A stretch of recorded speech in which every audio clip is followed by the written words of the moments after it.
என்ன போட்டுக்கலாம் போய் பிடிக்காம இருக்குமா வாங்க இப்போ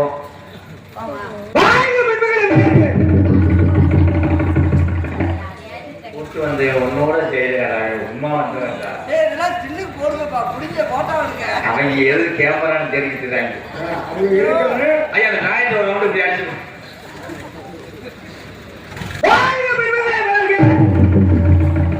ஏழு விளக்க மாட்டேன்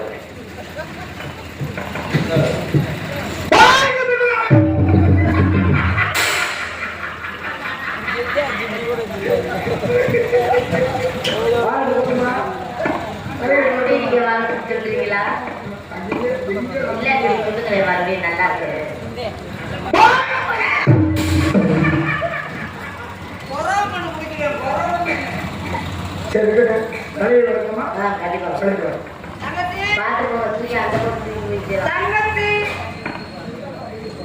வீரதேவன் இங்க வாங்க என்ன காட்டு போன மாதிரி தெரியுறீங்களே என்ன விஷயம் காட்டு போன கருவாடை நோக்குது நீங்க வர வர காட்டு போன கருவாடு மாதிரி ஆகிட்டீங்க என்ன விஷயம் தங்கச்சி கோடி போட்டா அப்படி இருக்கான்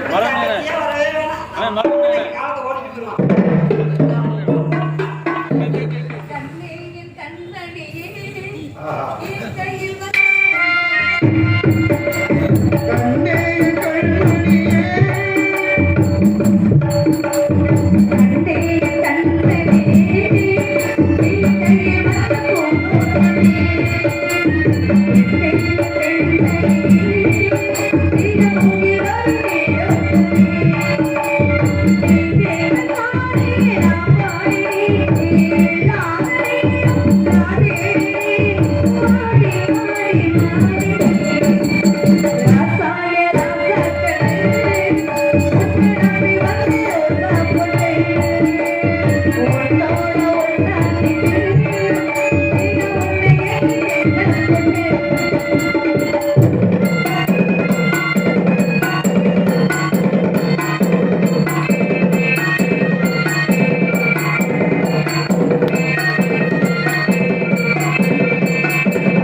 you.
தங்கச்சி.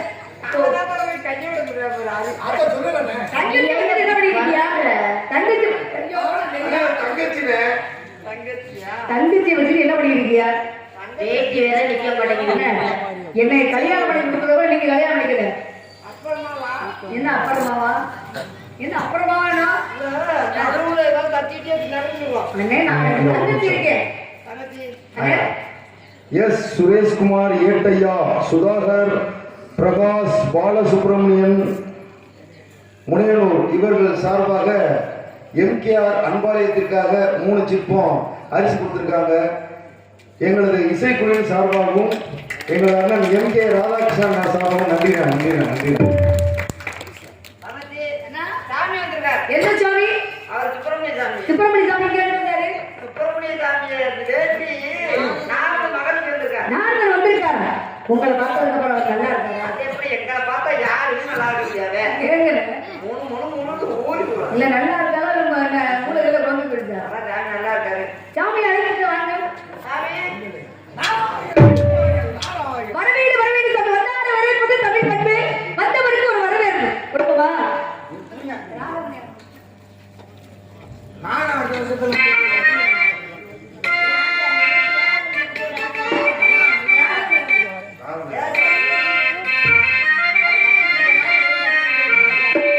ராகவனே ரமணாரகுணாவ பார்க்கடல் வாச ஜானகி நேச பார்க்கடல் வாச ஜானகி நேச மாடுகளே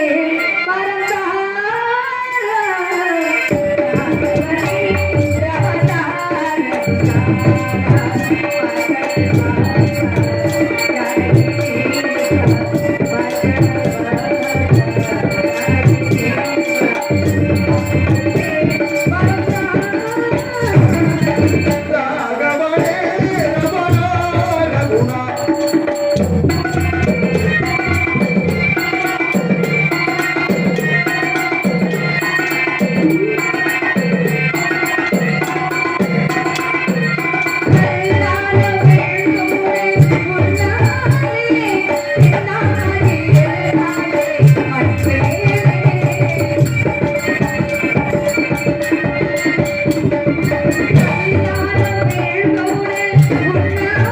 Thank you.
தகுந்த முறையோடு வர பேசுறது உண்மை.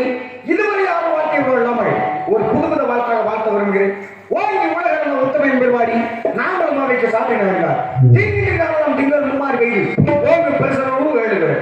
பூமொழிகளில் பொறிவெளிகள் கிடைத்து ஏகாலை பெற்றோர் சிறுத்தமொழி பற்றி வாங்க குணநைக்கும் வல்லன்பர் விசுக்கள் நீங்காத செல்வமொழிகள் நீங்காத செல்வமொழிகள் நீங்காத செல்வமொழிகள் அடியார்கள் வாழ அரங்க நகர் வாழ சரவண நூல் வாழ கடல் சூழ்ந்தவர்கள் வாழ மணவாள மாமணியை இன்னும் ஒரு நூற்றாடிலும் மணவாள மாமணியை இன்னும் ஒரு நூற்றாடிலும் மணவாள மாமணியை இன்னும் ஒரு நூற்றாடிலும் என்று பார்த்தா கூட இசைப்படி எனக்கான ஒரு சிறிய வாழ்க்கை என்று பார்த்தா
வரவேற்பை தந்த உமக்கு என சார்பாக வாழ்த்துக்களும் பாராட்டுகளும் கூட இருந்தாலும் கூட உண்மை பற்றிய சகல விவரம் யாம் அறிந்தாலும் கூட உம்முடைய நாவால சொல்லலாம் எம்முடைய செவியால் கேட்கலாம் அப்படின்னு ஒரு சிறிய ஆவல் கேட்கலாமா? கேட்கின்ற விவரங்களுக்கு விவரம் மாதிரி வந்துச்சுன்னா விவரம் மாதிரி பேசுவேன். இல்ல விவகாரம் மாதிரி போனுச்சுனாக்க ஏன்னா முன்னேறி எப்படி போகுதோ அது போல முன்னாடி வரணும், பின்னேறி அப்படித்தான் வரணும். அப்படித்தான் வரும். முன்னேறி கொஞ்சம் ஒதுங்கினாலும் பின்னேறி எப்படி ஆகுங்க கோணலா போயிடும். அப்படித்தானே வரணும். உண்மை வந்த உடனே என்ன சொல்லுங்க, அந்த வாக்கியத்தை சொல்லுங்க. ராவணனின் தாத்தாவர்களே வருக, பிரம்மாவின் புத்திரரே வருக அப்படின்னா சரி. கலைவாணி வைத்தியரே வருக, அது சரி. ராவணனின் தாத்தாவர்களே வருக. அப்படி சொன்னீங்களே அதுக்கு என்ன காரணம்? காரணம் இல்லாமல் தோரணம் கட்ட மாட்டாங்க. கோவில் இல்லாத ஊர்ல குடியிருக்க கூடாது. ஏன் கோவில் இல்லாத ஊர்ல குடியிருக்க கூடாது நம்ம சொல்றோம்? காரணம் இருக்குல்ல. இப்ப ஈரேழு உலகம் சுத்தக்கூடிய தாங்கள் நடந்தது நடக்க போவது அனைத்தும் உங்களுக்கு தெரியும். நாரத விளையாட்டெல்லாம் நாரத விடுவன் கூற ஆரண கருது அங்கவழி என்பான் சீரணி சோழ நாட்டில் திருமணம் வாழ்வான் காரணப்படன் கம்ப தமிழினால் கவிதை செய்தான. அங்கு ராமாயண உருவாக காரணமாக அங்கே ஒரு சிறப்பு கிடைச்சிச்சு. ஆனா வள்ளியத்தில் நீங்க வரைக்கும் உங்களை வச்சு எனக்கு சிறப்பு கிடைக்கும் அப்படின்னு நான் நினைக்கிறேன். ஈரேழு உலகம் சுத்தக்கூடிய தாங்கள் என்னிடத்துல வந்து எல்லா விவரமும் தெரியும். உன்னை பத்தி எல்லா கவனம். ம். உன்னை பற்றி அவமரியாதையாக பேச அது கிடையாது அது கிடையாது. உங்களை பத்தி எல்லா விவரமும் தெரியும். ஆனா தெரிஞ்சிருந்தாலும் தெரிஞ்சுக்கலாம்னு விவரம் கேட்டா விவரமா வருமா இல்ல விவகாரமா வருமா அப்படின்னு கேட்டிருக்கீங்க நீங்க. ஏராளமா கேளுங்க, தாராளமா பதில் சொல்றேன். அப்படியாப்பட்ட ஆளுங்களை தான் நீங்க கேட்டிருக்கீங்க, உள்ளி வச்சிருக்கீங்க. இப்ப என்னமோ பாக்குறாங்க அப்படின்னு கேட்டு போகாம ராமனுக்கு எனக்கு என்ன சம்பந்தம் உண்டு அப்படின்னு கேட்டிருக்கீங்க. நான் ஆரம்பத்துல நான் புள்ளி வச்சிருக்கேன், ஆரம்பத்திலேயே புள்ளி வச்சிருக்கேன். இப்ப நான் உங்களுக்கு வந்து வரவேற்பு கொடுத்தேன், நீங்க எனக்கு வாழ்த்து கொடுத்தீங்க. சரி. ஆனா நீங்க இந்த இடத்துல வந்து ராமனின் தாத்தா அவர்கள் இருக்கு என்ன அப்படின்றீங்க. உங்க அண்ணன் எத்தனை பேரு? 10 பேரு. அதற்கு முன்பாக 4 பேரு. 4 பேரு. அவங்க சேர்க்க முடியுமா? அதையும் சேர்க்கறதா அதன் பிறகு 10 பேரு. 10 பேரு. ஆங்கிரஸ் யாரு? எங்க அண்ணன். ஆங்கிரஸோட மையம் விக்ரமிச்சு. விக்ரமிச்சோட மையம் தான் ராமணேஸ்வரன். அப்ப ஆங்கிரஸ் உங்க அண்ணனா, விக்ரமிச்சு உங்களுக்கு என்ன வேணும்? விக்ரமிச்சோட மையம் வேணும். மயனோட மையம் ராமணேஸ்வரன் என்ன வேணும்? பேர வேணும். அப்ப ராமனின் தாத்தா அவர்களை வருங்க அப்படின்னு சொன்னேன். அழகா உங்களுக்கு சொன்னீங்க. ராமன், லட்சுமணன், சீதை. ராமன் ஒரு தாய் உள்ள, நானும் நம்ப மாட்டேன். ராமன் ஒரு தாய் உள்ள, லட்சுமணன் ஒரு தாய் உள்ள. ஊடகத்தில் பிறக்கின்றவர்களுக்கு ராமன் லட்சுமணன் பேர் வைத்து காரணம் அதுக்கு விளக்கத்தை சொன்னீங்க. இது ராமாயணம். சரி. ராமாயணத்துல மன்னன் வந்தது மகாபாரதம், பெண்ணானது ராமாயணம்.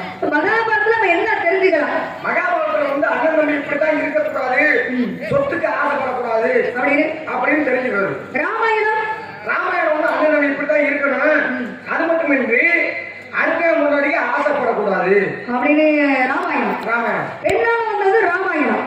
அதே நேரத்துல கையை என்ன கட்டளைட்டா ராமன் 14 ஆண்டு வனவாசம் போகணும், பரதன் நாடாளன் அப்படின்னு கையை கட்டளையிட்டா ராமனை மட்டும்தானே போச்சுனாங்க, சீதையை வனவாசம் போச்சுடல, லட்சுமணனை போச்சுடல.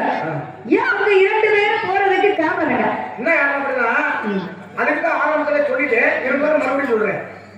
அதாவது ராமராவணர் வந்து எந்த அவதாரம்?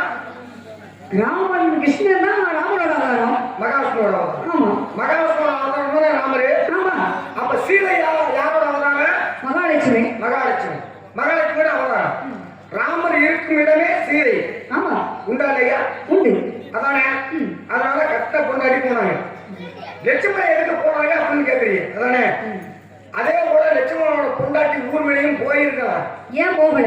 ஏன் போகல அப்படின்னா அந்த 14 வருடமும் தூக்கம் முடிச்சிருக்கணும், அதாவது நித்திரை இல்லாம இருக்கணும் அப்படிங்கிறவங்களாம் அந்த 14 வருட நித்திரையை அதாவது தூக்கத்தை தன்னுடைய மனைவியாகப்பட்ட ஊர்வலையில கொடுத்து போயிட்டாரு.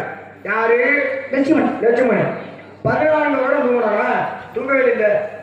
அதனால ஏன்னா ஆதிசேஷனோட அம்சமாக யாரு? லட்சுமணன். லட்சுமணன். அப்ப ஆதிசேஷன் இல்லாம மகாவிஷ்ணு இருக்க முடியுமா? முடியாது. மகாவிஷ்ணு இல்லாம ஆதிசேஷன் இருக்க முடியுமா? முடியாது. முடியாது இல்லையா? அதனாலதான் கூட போனான். 14 ஆண்டு வனவாசம் ராமன் போனாரு. பரதன் நாடாள சொன்னாங்க. பரதன் நாடாடினாரா? இல்ல இல்ல. அயோத்திக்கு வரல, நந்தி கிராமம் அப்படின்னு சொல்லக்கூடிய ஒரு இடத்துல மட்டும் வச்சு அதுவும் எதை வச்சு அரசாண்டாரு? அந்த ராமர் போட்டிருந்த பாதரட்சை என்று சொல்லக்கூடிய காரணி, அதான் செருப்பு. இன்றைக்கு வந்து பாதரட்சையை காணிக்கையா கொடுக்குறாங்க. எந்த ஊர்ல? தாந்தோன்றி மலை. எங்க? இங்கதானே தாந்தோன்றி மலை. அது இந்த பகுதிதான். இன்றைக்கு வந்து காணிக்கையா கொடுக்குறாங்க. அதே போல விளக்க மாத்தையும் ஒரு ஊர்ல வந்து படைப்பாரு. எந்த ஊர்ல? அதான் பட்டுக்கோட்டை அருகாமையில் இருக்கக்கூடிய பலக்கலா கோட்டை அப்படின்னு சொல்லக்கூடிய ஊர்ல விளக்க மாட்டை வந்து சாமிக்கு படைப்பாரு. அது எதுக்காக படைக்கிறாங்க? அந்த விளக்க மாலை எப்படி நீளமா வருதோ அது போல பெண்களோட கூந்தலும் நீளமாக வரணும் அப்படிங்கிறதுனால. அது போல உயிரோட இருக்கிறாலேயே பாடையில ஏற்றி கொண்டு போவாரு. அது எங்க? வலங்கைமான். வலங்கைமான்ல இன்னைக்கு அது ஒரு நேர்த்திக்கரம். நேர்த்திக்கரம் எப்படி? உயிரோட இருக்கிறால செத்து போன மாதிரியே வச்சு பாடையில கொண்டு போய் அந்த கோயிலை சுற்றி கொண்டு வருவாங்க. அதுதான் பாடை கட்டி மாரியம்மன் அப்படின்னு பேர் வந்து. தமிழ் கிழவன் முருகப்பெருமான். தமிழ் கிழவன் முருகப்பெருமான். இப்ப பழனிக்கு பாத யாத்திரை போவாங்க, காவடி எடுத்துட்டு போவாங்க. சரி. பாத யாத்திரை போறவங்க அன்னைக்கு அப்போ உள்ள காலத்துல இருந்து போறாங்க. இப்ப காவடி எடுத்துட்டு போறாங்க. அங்க முதல்ல பழனியில காவடி எடுத்தது யாரு? யாரும் எடுத்து போறாங்க.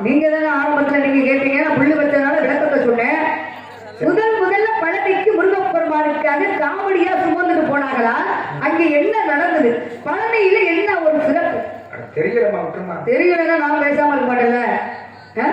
நல்ல விவரமான ஆளு, விவரமான ஆளு விவரத்தை கேட்கணும். இல்ல தெரியலையா பேசாம நடைய கட்டுங்க. எங்க நீங்க எங்க நட கட்டணும்ன்றீங்க? நான் சாரி 1.5 மணி நேரத்துக்கு என்னால ஒரு இடத்துல இல்ல தூங்குறவனை எழுப்பி விடலாம். சரி, தூங்குற மாதிரி நடிக்கிறவங்களை மட்டும் எழுப்பவே கூடாது. அதுக்காக இப்ப என்ன சொல்ல வரீங்க? இப்ப நீங்க நடிக்கிறீங்கன்னு நினைக்கிறேன். நடிக்கத்தானே வந்திருக்கிறோம். ஆமா, அதுக்காக நீங்க வந்து தெரியாத மாதிரி நடிக்க கூடாது. கேள்வின்னு ஒண்ணு இருந்தா பதிலும் ஒன்று பதில்னு ஒண்ணு இருக்கணும். பதில் ஒன்றா இருக்கணும், கேள்வியும் உண்டாகணும். அது சரியா வருமா? முதல் பழனியில முருகப்பெருமானுக்கு காமெடியா எடுத்துட்டு போனது, அது எடுத்ததுனால பழனிக்கு என்ன ஒரு சிறப்பு? அதுமா அகத்திய மாமனிவர் ஆகப்பட்டவர் என்ன பண்றாரு? கைலாய மலை அப்படின்னா கைலேங்கிரி, கைலை கிரி என்றாலே மலைதானே.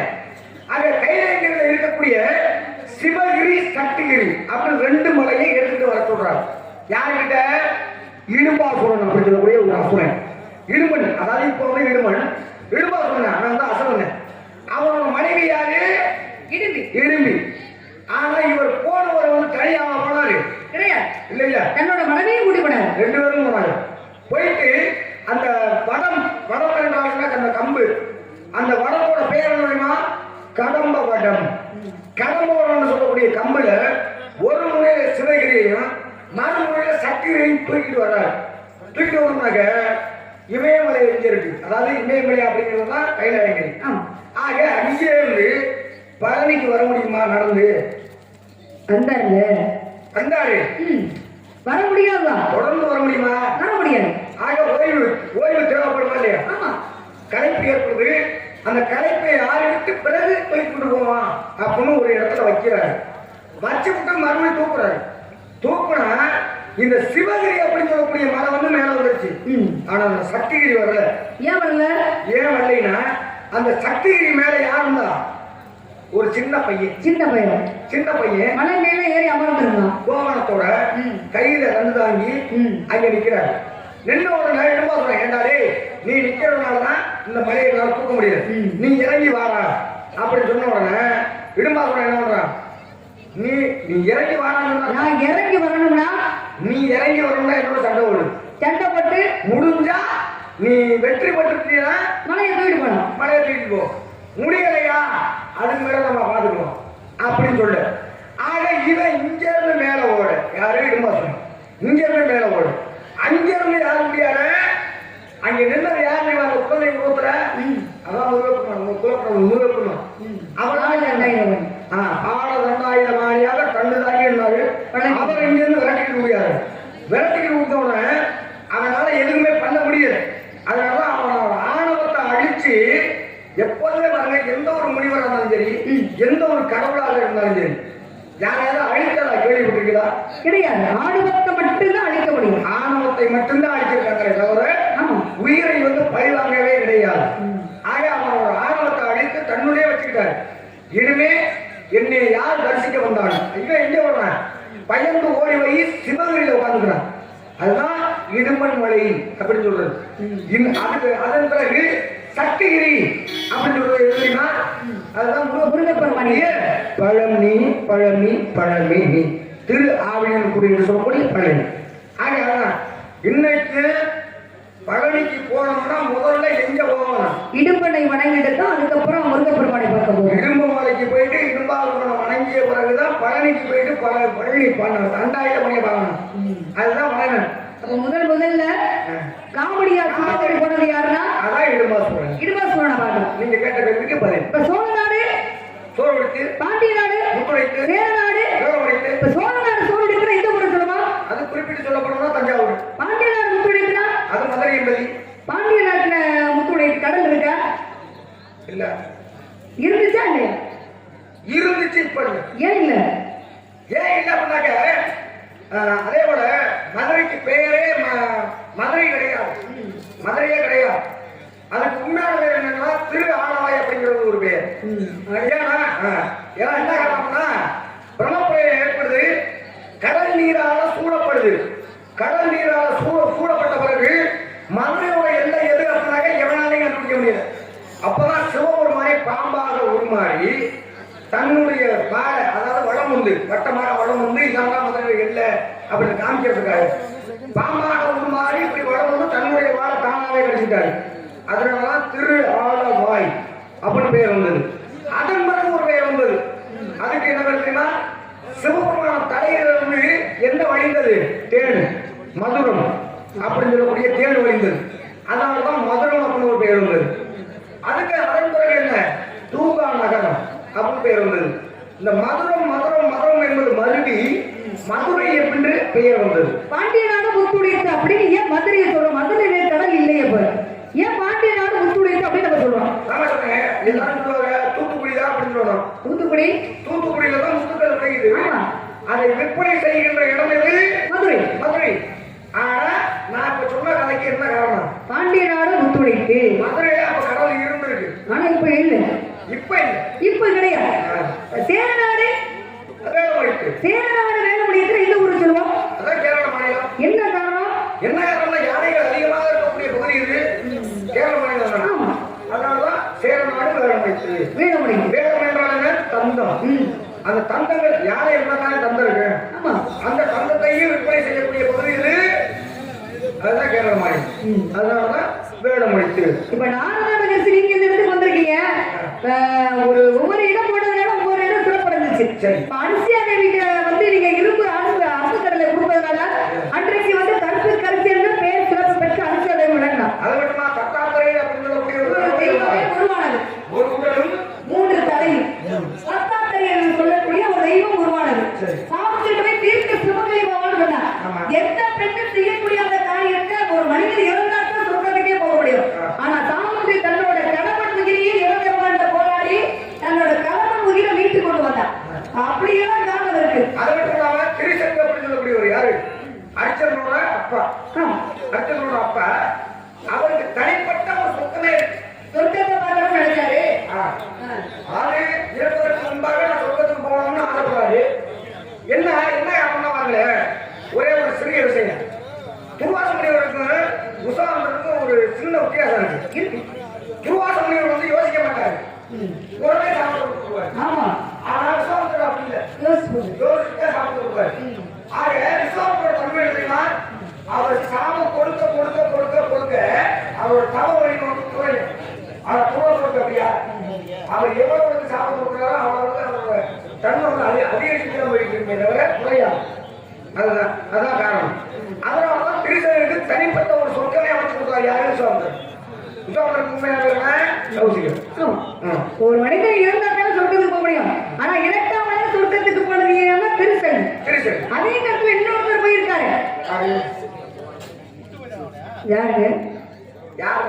தர்மன் போனாரா இல்லையா? தர்மன் மட்டுமா போனா? தர்மனோட வளர்த்த நாயும் ஒன்று போனது. தர்ம தேவதை என்று சொல்லக்கூடிய மகாபாரதத்துல வந்து ஒரு யுத்தத்துல வந்து என்ன நடக்கக்கூடாது, யுத்தம் எந்த நேரத்தில் நடக்கணும். ஒரு போர் நடக்குது. ஒரு போர் நடக்கும் போது என்ன வந்து நம்ம வந்து ஆயுதங்கள் ஏறக்கூடாது, என்ன காரணத்துக்காக ஏறக்கூடாது. ஒரு நிர்வாகமா இருந்தா அவன் வந்து தாக்கவே கூடாது. என்ன காரணம்? என்ன காரணம்னா அவன் போர் நியதி. நிராயுத பாணியாக யார் நிற்கிறாரோ அவங்களை வந்து அடிக்கக்கூடாது அப்படிங்கிறது போர் நியதி.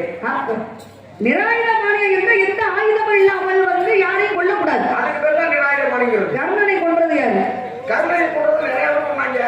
நிறைய பேர் கொன்றாங்க. அம்பு விட்டது யாருன்னா அர்ஜுனன். அர்ஜுனன் தான் கொண்டான். அர்ஜுனன் தான் அம்பு விட்டான். அப்ப அர்ஜுனன் தான் கொண்டாரு. ஆமா. எப்படி கொண்டாரு? அது நாகாசுரத்தை வந்து பயன்படுத்தக்கூடாது. நாகாசுரம் முறை எப்படி வந்துச்சு தெரியுமா? காந்தி பவனம் அப்படின்னு சொல்லக்கூடிய ஒரு வனம். அந்த வனத்தை வந்து அழிக்கிறான். யாரு? அர்ஜுனன். எதாவது அழிக்கிறான்? அக்னியால அழிக்கிறான். அது அக்னி வந்து துணை வந்துச்சு. வர்ண பகவானும் துணை வந்தாரு. ஆக அந்த வனத்துக்குள்ள இருக்கக்கூடியது அஸ்வசேனன் அப்படின்னு சொல்லக்கூடிய ஒரு பாம்பு. அந்த பாம்பாகப்பட்ட என்ன பண்ணுது? தன்னுடைய குட்டிகளெல்லாம் என்ன பண்ணுது? வெளியில கொண்டுட்டு விட்டுருது. வெளியில கொண்டுட்டு விட்டோம்னா அந்த பாம்பு மட்டும் இறந்து போயிரு. அசுவசேனன் அந்த பாம்புக்கு பேரு. அசுவசேனன் அப்படின்னு சொல்லக்கூடிய பாம்பு தான் நாகாஸ்திரமாக யாருக்கு சரணம் இருக்குது? கர்ணன். ஏன்னா கர்ணன் தான் அர்ஜுனனுக்கு எதிரி அப்படிங்கிறது அந்த பாம்புக்கு தெரியும். சரி. ஆக நாகாஸ்திரமாக நான் இருக்கேன், நான் இருக்கேன். அவனா நாகாஸ்திரத்தை வந்து அர்ஜுன வேலை வந்து ஒரு முறைக்கு மேல பயன்படுத்தக்கூடாது அப்படின்னு கேட்டது யாரு? குந்தி பிள்ளை என்று சொல்லக்கூடிய குந்தி தேவி அவங்க தான் கேட்டாங்க. ஒரு முறைக்கு மேல மறுமுறை பயன்படுத்தக்கூடாதுன்னு சொன்னார். ஏன் என்ன காரணம்? குன்றுவாங்க குன்றுவாங்க வளர்ச்சாலியா இருந்தா கர்ணன் தானே, கர்மையான சாலினா அவன் தானே. மகாபாரதத்துல வந்து கர்ணனாகப்பட்டவன் பிறந்ததுல கஷ்டத்தை தான் அனுபவிச்சான். ஏன் வந்து அவன் வம்சமே இல்லை. என்ன காரணம்? பிறப்புல என்னவா பிறந்தான்? அசுரனாக பிறந்தான். இப்ப பேசலாம், நிறைய பேசலாம், விவரம் கேட்டா விவரம் வரும். ஆரம்பத்துல ஒரு புள்ளி வச்சேங்க, நீங்க நினைக்கிறேன் பெண்களுக்கு சீதனம் கொடுத்துடுவான். பெண்கள் வந்து சீதனம் கொடுக்கறதுல பயன்படுத்தாம ஒரு பொருள் என்ன பொருள் அப்படின்னா சாகுற வரையும் பயன்படுத்த மாட்டாங்க. சரி, அது என்ன காரணம் அப்படின்னாக்க பெண்கள் பிறக்கின்ற பொழுது எந்த மண்ணில பிறக்கிறாங்களோ ஆனாலும் சரி பெண்ணாலும் சரி அந்த பிறந்த மண்ணை வந்து என்ன பண்ணுவாங்க? முடிச்சு வச்சிருப்பாங்க. முடிச்சு வச்சிருப்பாங்க, தொட்டில கட்டி வச்சிருப்பாங்க, குண்டாலையா கட்டி வச்சிருப்பாங்க. அதே போல அந்த மண்ணை வந்து பெண்ணு வந்து இன்னொரு இடத்துக்கு போகுதுங்களே, திருமணம் பிறந்த இடத்துல இருந்து புகுந்த வீட்டுக்கு போவாங்க. புகுந்த வீட்டுக்கு போகின்ற பொழுது இந்த மாப்பிள்ளையோட அக்காவோ தங்கச்சியோ, அதாவது நாற்பதாம் என்ன பண்ணுவாங்கன்னா அந்த பெண்ணோட முந்தானியில முடிச்சு விடுவாங்க. முடிச்சு விட்டு அனுப்பிடுவாங்க. அனுப்பிவிட அதாவது இந்த பெண்ணழைப்பு விழா அப்படின்னு சொல்லுவாங்கல்ல, அந்த இரவு இந்த மாதிரி கட்டி அனுப்பிடுவாங்க. மண்ணை யாராவது செய்ய முடியுமா? யாரும் நிக்க மாட்டாங்க. நிக்க முடியாது, யாரும் நிக்க முடியாது. ஒரு உயிர் போகுது எப்படின்னாக்க காசு மேல வந்து ஆசை வந்துச்சுன்னா காசை கரைச்சி ஊத்துவாங்க. காசை அப்படி உரசி அந்த நாக்கில் வச்சோம்னா உயிர். ஆமா, யாரு மாசமா இருக்கணும் அவங்க வந்து பாடுறதுக்கு அவங்களோட உயிர் பிரிஞ்சிடும்.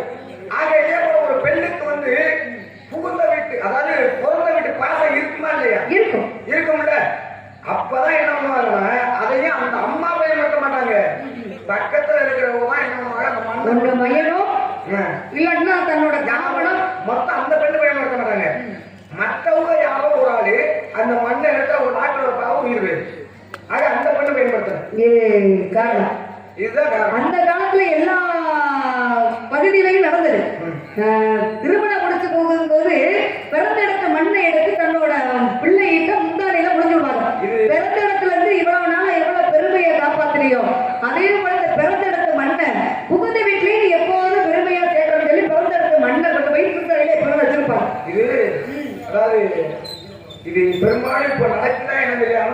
இந்த பகுதி எங்க பகுதியில் நடக்கும். இந்த ஒரு காஞ்சிபுரம் மாவட்டம் அது இன்றைக்கு அளவு நடக்குது. எங்க பகுதியில் படிச்சது வந்த காரணங்கள் புராணத்துல படிச்சதுதான். அந்த காரணங்கள் பேசுறோம்னா ஆசையா இருக்கு. வர வேண்டிய ஆள் வரணும். அடுத்து நீங்க வாங்க, 2 படிக்க சொல்லிக்க, நீங்களா நானும் பார்ப்போம். பேசக்கூடிய ஆள் வந்தா தான் பேசணும். வந்த காரணங்கள் தங்க விளக்கா தூண்டுதல் ஒன்று வேணும். தூண்டுதல் இருந்தா அந்த தங்க விளக்கா தெரியும். விளக்கு வைக்கிறோம். விளக்கு ஏன் விளக்கு ஏற்றுறோம் பெண்கள் புகுந்த வீட்டுல இருந்து? எப்படி என்னப்பா வந்துட்டீங்களா? சரி, 200 நாள் இந்த பகுதிக்கு வரும்போது நீங்க சொன்னது போலவே 2 மணிக்கு சந்திக்கிறோம். 2 மணிக்கு சந்திச்சு 3:30 மணி வரையே பேசுவோம். உங்களோட விவரம் என்ன, என்னோட விவரம் என்ன அப்படிங்கிறத காய்ப்போம். இப்ப எதுக்கு அந்த தெரியுமா? என்ன காரணத்துக்கு வந்திருக்கீங்க? நான் தான் உங்களுக்கு புருஷன். நீங்க அதுக்கு சரிப்பட்டு வர மாட்டீங்க. நீங்க தான் நான் தான் புடிச்சவங்க. நீங்க கல்யாணம் பண்ணிக்க மாட்டீங்க. உங்களுக்கு தான் 3 கிடையாது.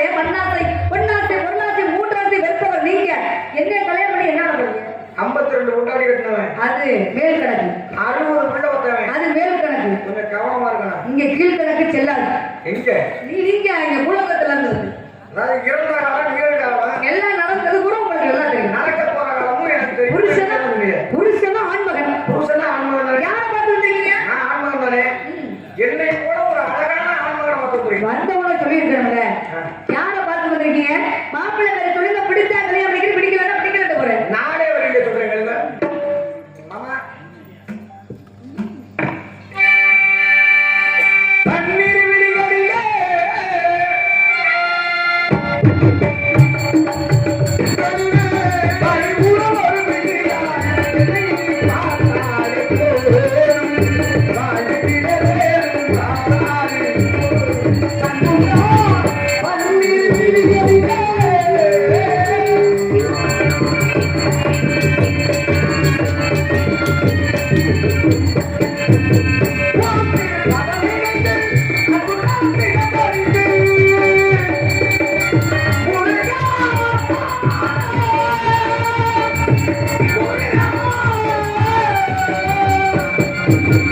உனக்கு பதவியிலே உனக்கு நம்பரிலே நான் போற்றுமென்றார் உள்ளம் கரிந்து நான் போற்றுமென்றார் உன் திருவுள்ளம் கரிந்து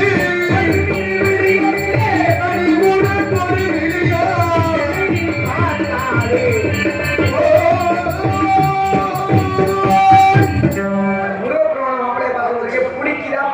ரெண்டாம் நாள் கல்யாணம் பண்ணிக்க சொல்லுங்க. போய் போய் ஒரு நாளைக்கு ஒரு கதை வந்து முதல்ல 1000 சுக்குலாம் வெடிக்கும்.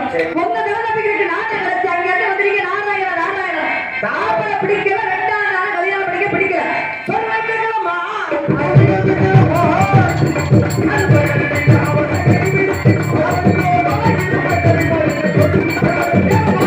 இந்த வேலை பார்க்கறதுக்கு எங்கேயாச்சும் போய் கலகம் பண்ணணும். சாமி குட்டி சாமி குட்டி குட்டி குட்டி போய் இந்த கோயில் திருப்பதியா.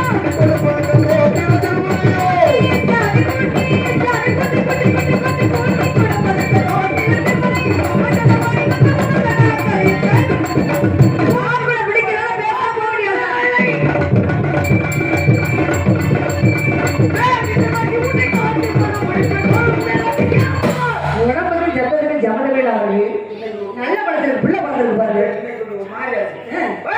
என்னன்றீங்க? நான் எத்தனை எடுக்கணும் வாங்க வரல. காட்சி கூடவே கூட நல்லா இன்று சூரிய அஸ்தமனம் வளர்ப்பு உனக்கு அந்த முருகப்பெருமானுக்கு திருமணம் செய்து வைப்பேன் அப்படி வாப்பட சரியா விட்டால் நான் நாடகமில்லை இல்ல இல்ல அணிந்திருப்பது சாமி இது சத்தியம் வைத்தியம் சத்தியம் வைத்தியம் வைத்தியம். இந்த பைத்தியம் பைத்திய விட்டு நான் முடியும் ஆமா அதெல்லாம் கேட்க மாட்டேன். என்னன்றீங்க? சாமி உங்க மாமியாருக்கு புரிஞ்ச மாதிரி இருக்க பாருங்க. ஆஹா முருகா உங்களுக்கு அதான் கத்திரிக்கை சீக்கிரம் வாங்க முடியும்.